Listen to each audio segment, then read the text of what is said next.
2016. gada pirmās daļas 23. uzdevums. Valsts eksāmenis matemātikā 12. klasē. Dots funkcijas y ir x dalīts 2 plus 1 grafiks. Dots attēlā šī taisna. Nosaka vai aprēķina funkcijas pieaugumu, ja arguments palielinās no 2 līdz 10. Nosaki, tas būtu no grafika. Aprēķina. Pieņemsim, ka mēs grafiku pirmajā solī nemākam rēķināt. Parēķināsim tīri fiziski.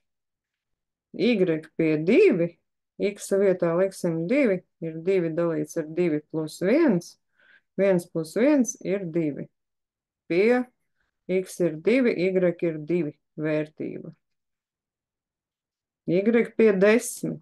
Redziet, 2 un 10. Liekam šos galpunktus iekšā.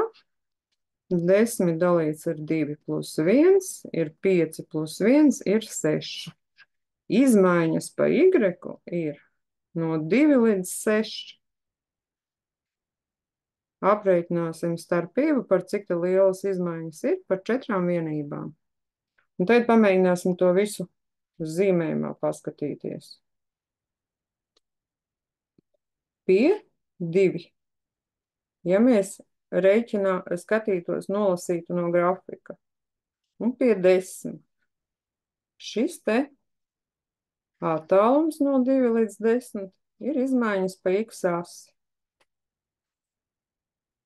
Viņām atbilst izmaiņas pa y asi un pa y asi. Un mēs būtu varējuši nolasīt tos pašus 6 mīnus 2.